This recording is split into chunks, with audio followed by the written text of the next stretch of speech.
अव्यक्त मुरली सबसे सूक्ष्म बंधन बुद्धि का अभिमान। योग युक्त और बंधन मुक्त बने हो। जितना जितना योग युक्त उतना ही सर्व बंधन मुक्त बनते जाते हैं। तो योग युक्त की निशानी है ही बंधन मुक्त होना। अपने सर्व बंधनों को जानते हो ना कि किस किस प्रकार के बंधन हैं जो योग युक्त होने में रुकावट डालते हैं। जैसे सर्व दुखों की लिस्ट निकालते थे, वैसे भिन्न भिन्न बंधनों की लिस्ट निकालो। बच्चों का बंधन, पति का बंधन, या फिर अपने विकार का बंधन, अपने संस्कार का बंधन। तो उस लिस्ट को सामने रखते हुए चेक करो कितना बंधनों से मुक्त हुए हैं और कितने बंधन अभी तक रहे हुए हैं। मुक्त होना मतलब तोड़ नहीं देना रिश्ता। मुक्त होना यानी बुद्धि से हम उसमें बंधे हुए नहीं है कि किसी के कर्म से हम इफेक्ट हो रहे हैं। इससे अपने संपूर्ण योग युक्त अथवा संपूर्ण स्टेज को परख सकते हो कि कितना संपूर्ण स्टेज के नजदीक पहुंच पाए हैं। बंधनों की लिस्ट सामने लाओ। कितने प्रकार के बंधन होंगे, इनकी लिस्ट निकलेगी तो जाल माफिक दिखाई देगा। कभी मकान का बंधन है कि मकान छोड़कर नहीं जा सकते हैं, कोई ले लेगा। कभी दुकान का बंधन है, तो कितने बंधन है, ऐसा महीन महीन ताल जाल बन जाता है। तो अब जज करो कि कितने बंधन रह गए हैं और कौन कौन से रह गए हैं। कोई कोई बड़े बड़े बंधन है, वह छोटे छोटे बंधन है। ज्यादा मेहनत किन बंधनों को चुकतू करने में लगती है। अब सभी के कड़े ते कड़ा बंधन कौन सा है? सबसे पहला तो देह अभिमान है कि इस देह को हम देह जानते हैं, अपने आप को आत्मा नहीं माने हैं अभी तक, आत्मिक स्थिति नहीं आई है अभी तक। लेकिन प्रत्यक्ष रूप में भी सबसे कड़ा बंधन कौन सा है? लोक लाज का बंधन भी बंधन है। तो ये बहुत छोटी बात है, यह तो फर्स्ट स्टेप है। सभी ते बड़ा अंतिम बंधन है श्रीमत के साथ अपने अपने ज्ञान बुद्धि को मिक्स करना। तो आज बाबा ने धारणा में भी कहा ना कि कभी भी अपना मन मत मिक्स नहीं करना। तो हम क्या कर देते हैं, सबसे बड़े ते बंधन है श्रीमत के साथ अपनी ज्ञान बुद्धि को मिक्स करना, अर्थात अपने को समझदार समझकर श्रीमत को अपनी बुद्धि की कमाल समझकर काम में लगाना। जिसको कहेंगे ज्ञान अभिमान अर्थात बुद्धि का अभिमान। हम कहेंगे बाबा ने ऐसा नहीं कहा, ऐसा कहा है। जो यथार्थ है उसको ना करके उसको उसमें कुछ अपना मिला देंगे। ये सभी से सूक्ष्म और बड़ा बंधन है। इस बंधन से क्रॉस किया तो मानो सभी से बड़े से बड़ा जंप दिया। कोई भी बात में अगर कोई मधुर शब्दों में भी कमजोरी का इशारा दे और उसी समय कोई संस्कार स्वभाव और सर्विस के लिए बुराई आकर करते हैं, तो दोनों ही बातें सामने रखते हुए सोचो कि जरा भी वृत्ति व दृष्टि व सूरत में फर्क आता है। अगर कोई हमको आकर कहे, हम कोई सेवा कर रहे हैं, कि ये क्या बकवास किया है, ये क्या काम किया है, तो क्या होता है? हमको मान अपमान की फीलिंग होती है। अगर अभी भी फीलिंग होती है तो हम अपनी बुद्धि के जाल में हैं। जरा भी फर्क नहीं आए, जरा भी हिम्मत उल्लास में अंतर नहीं आए, इसको कहा जाता है इस बंधन को क्रॉस करना। अगर मुख से न बोला लेकिन सुनी हुई बात का व्यर्थ संकल्प भी चला, तो इसको कहेंगे बड़े ते बड़ा बंधन। जैसे अगर कोई हमको बोल रहा है ऑफिस में या घर में, बोल रहा है कि आपने तो ये काम अच्छा से किया ही नहीं। ठीक है, मैंने उसको जवाब नहीं दिया, चुप रह गई, लेकिन अंदर ही अंदर सोच रही हूँ कि इसने दूसरे लोगों को तो नहीं बोला, मुझे ही क्यों बोला, है ना? मुझे ही क्यों ऐसे सुनाया? मैंने नहीं किया, मैंने तो किया, इतना काम किया। तो ऐसे तो मान लेते हैं घर परिवार में भी बहुत लोग हैं, लेकिन किसी ने मुझे ही सुनाया कि तुमने तो ऐसा किया मेरे साथ, मेरी लाइफ ही ऐसे कर दी वैसे कर दी। अरे इतने लोग हैं, इसने किसी ने कुछ नहीं किया, जिसने रियली में कुछ किया उसको कुछ नहीं कह रहा है, मुझे ही कह रहा है। तो ऐसे ये है बड़े ते बड़ा बंधन। जो गायन है ना, निंदा स्तुति हार जीत महिमा ग्लानि में समान, अर्थात बुद्धि में नॉलेज रहे कि यह हार या जीत या महिमा या ग्लानि, लेकिन एक रस अवस्था व स्थिति से डगमग न हो, इसको कहा जाता है समानता। नॉलेज होते हुए भी डगमग नहीं होना, यह है विजय। तो इस कड़े बंधन को क्रॉस कर लिया, अर्थात संपूर्ण फरिश्ता बन गए। तो इसके लिए मुख्य प्रयत्न कौन सा, एक ऐसी स्थिति को हम कैसे लाएं जो ये अवस्था को पा सके, यह अवस्था कैसे रखें जो इस बंधन को भी क्रॉस कर ले। इस तो हमको क्या ज्ञान का थोड़ा अभिमान भी हो जाता है ना। तो इसका पुरुषार्थ क्या है? आप सभी ने जो बातें सुनाई वह भी अटेंशन में रखना, लेकिन साथ साथ इस कड़े बंधन को क्रॉस करने के लिए सदैव यह बातें याद रखें कि हम कल्याणकारी बाप की संतान हैं। जो भी देखते हैं सुनते हैं उनमें अकल्याण का रूप होते हुए भी अपने कल्याण की बात को निकालना है। भले रूप अकल्याण हार व ग्लानि का हो, लेकिन स्थिति को डगमग करने का कारण यह तीनों ही होते हैं।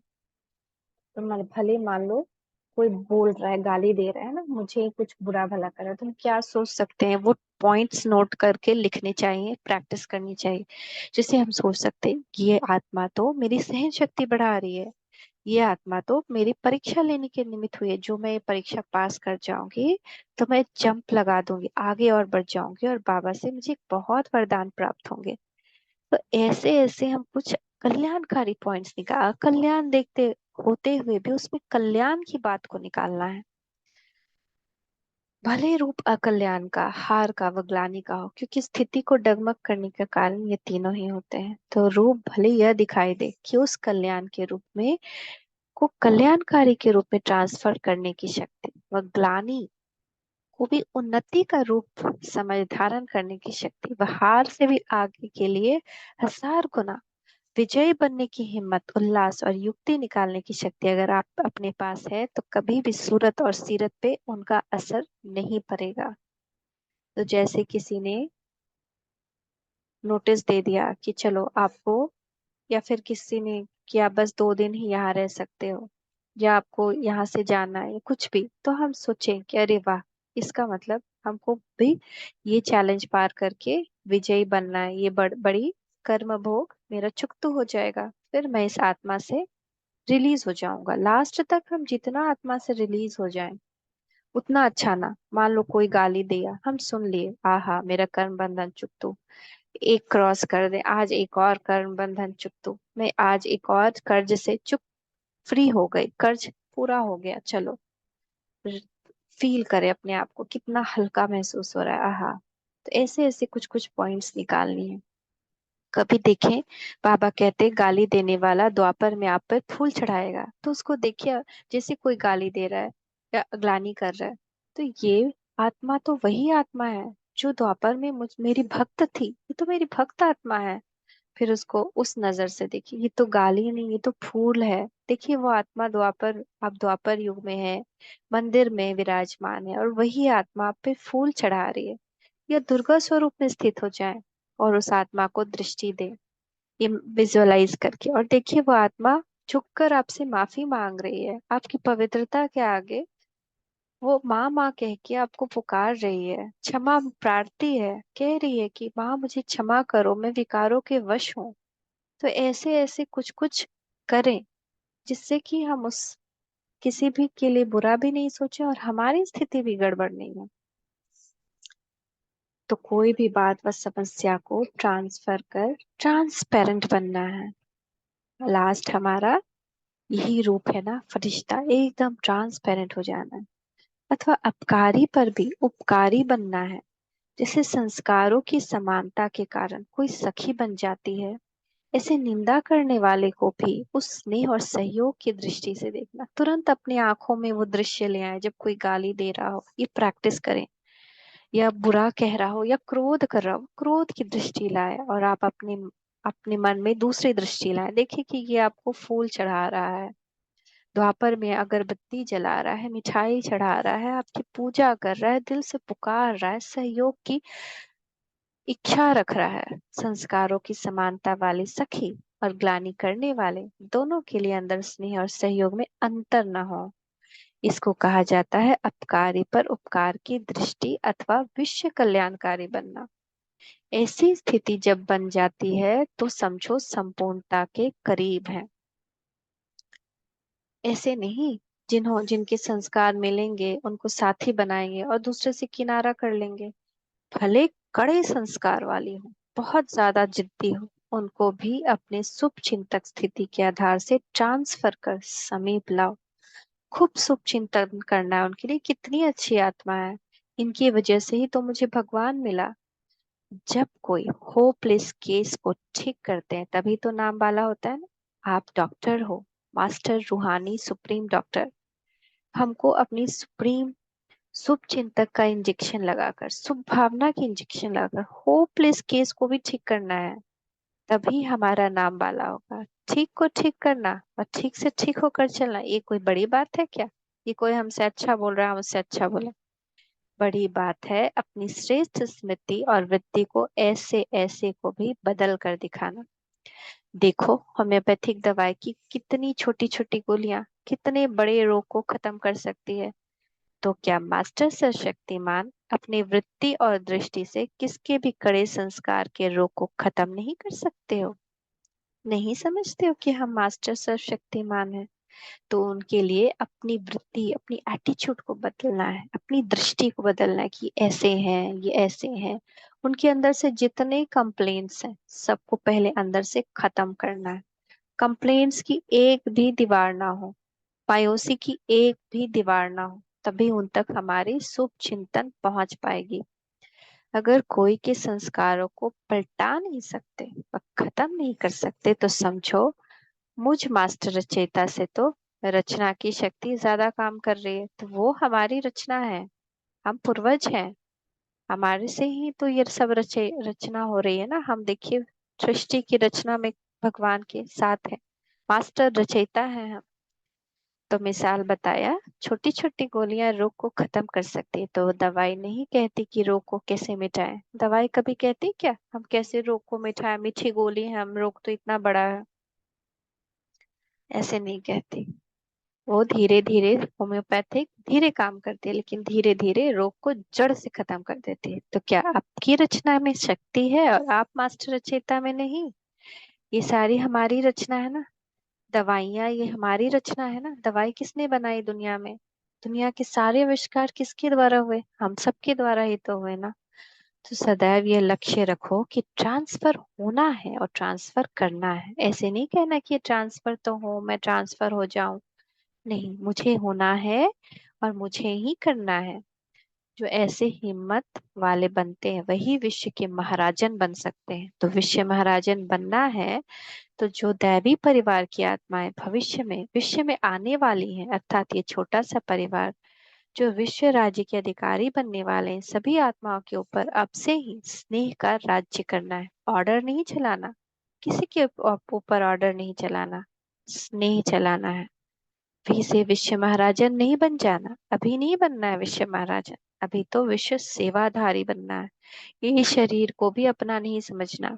कभी कभी होता है मैं कितना यहाँ काम करती हूँ, मेरा कोई कॉपरेट नहीं करता, तो इस शरीर को अपना समझते हैं हम, ये अभिमान रखते हैं, इसीलिए ऐसा फीलिंग आता है। तो ये शरीर भी मेरा नहीं है, भगवान ने दिया है यहाँ सेवा करने के लिए। मैं निरंतर सेवाधारी हूँ। करण करावनहार करा रहा है, मैं नहीं कर रही हूँ। करवाने वाला करा रहा है, तो मैं क्यों अभिमान रखूं? तो स्नेह देना ही अब भविष्य के लिए जमा करना है। यह भी देखना है कि अपने भविष्य के खाते में यह स्नेह कितना जमा किया है। ज्ञान देना सरल है, लेकिन विश्व महाराजन बनने के लिए सिर्फ ज्ञान दाता नहीं बनना है। इसके लिए स्नेह देना अर्थात सहयोग देना। आज भी बाबा ने कहा ना, सहयोग दो। आज का वरदान ही है कि सबको सहयोग दो। आप वायु सहयोग का, अपनी वृत्ति का वायुमंडल बनाओ, तो जहाँ स्नेह होगा वहां सहयोग अवश्य होगा। अगर ये हाई जंप दे दिया तो सभी बातों में श्रेष्ठ सहज बन जाएंगे। अच्छा, अब भट्टी बालों ने अपने को ट्रांसफर किया। जितना ट्रांसफर किया होगा उतना ही हर एक की मूरत से ट्रांसलाइट के चित्र की मिसाल दिखाई देगी। ट्रांसलाइट दिखा है ना, जैसे बाबा का जो चित्र है उसमें लाइट जलती है, तो ट्रांसलाइट यानी दूर से हमारे चेहरे से वो तेज दिखाई देगा। तो ऐसे सभी बातों में स्पष्ट और श्रेष्ठ बने हो। कब तक बनेंगे? 5 वर्ष तक। कब तक का वादा किया है? इतनी शक्ति अपने में भरी जो कैसी भी समस्याएं, कैसी भी बातें न बनने वाली भी बन जाएं, तो भी अचल अडोल एक रस रहेंगे। ऐसी शक्ति अपने में भरी है। ऐसा नहीं कहना कि ये तो हमको पता ही नहीं था कि ऐसा भी होता है, ऐसा भी होगा, ये तो नई बात हो गई इसलिए फेल हो गए। ये नहीं कहना। जब भट्टी करके जाते हो तो जैसे अपने में नवीनता लाते हो, तो माया भी परीक्षा लेने के लिए नई नई बातें सामने लाएंगी।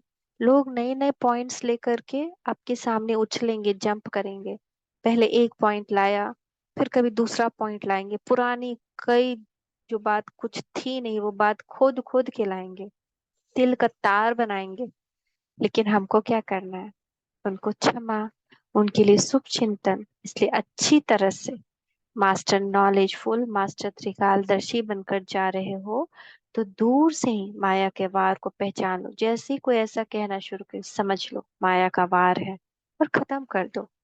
ऐसे मास्टर सर्वशक्तिमान बने हो, खत्म कैसे करेंगे? उससे बहस करके नहीं, बिंदु लगाते जाए, योग युक्त हो जाए। भगवान, मेरा बाबा, प्यारा बाबा आओ। बर्दाश्त नहीं हो रहा है तो बाबा को साथ ले ले, कंबाइंड हो जाए। बाबा मुझसे बर्दाश्त नहीं हो रहा है, मेरा बाबा, प्यारा बाबा आ जाओ। मैं मास्टर सर्वशक्तिमान आत्मा हूँ, हे सहनशीलता की शक्ति, मैं तुम्हारा आवाहन करती हूँ, आ जाओ। तो क्यों, क्या, कैसे, क्या करें, कैसे करें, ये सब भाषा खत्म। सिर्फ 3 मास का पेपर नहीं, अभी तो अंत तक का वायदा करना है। यह तो गारंटेड माल हो गया ना। अपनी यथाशक्ति हर एक ने जो भी प्रयत्न किया वो बहुत अच्छा। अब अच्छे ते अच्छा बनकर दिखाना। जैसे जैसे ये नशा है ना, वैसे ही प्रवृत्ति में रहते हुए इस नशे को कायम रखना। इस ग्रुप की छाप क्या है? कोई आपको बदल ना सके, लेकिन आप सभी को बदल कर दिखाना। कोई परिस्थिति व वायुमंडल हमको नहीं बदलने पाए, लेकिन हम परिस्थिति को, वायुमंडल को, वृत्तियों को, संस्कारों को बदल कर दिखाएं। ये पक्का छाप लगाना। तो बाबा इसके लिए एक और एग्जाम्पल देते हैं कि कैसा भी बदबूदार माहौल हो, लेकिन एक पतली अगरबत्ती खुशबू फैला देती है। तो क्या आप मास्टर रचयिता में इतनी शक्ति नहीं कि अपनी वृत्ति, दृष्टि और शुभचिंतन से वायुमंडल ही बदल दो? ट्रेडमार्क भट्टी का विनाशी लगा कर जाना। अपना ट्रेडमार्क नहीं भूलना। अगर भट्टी की धारणाओं की स्मृति साथ साथ रखेंगे तो सफलता सदैव साथ रहेगी।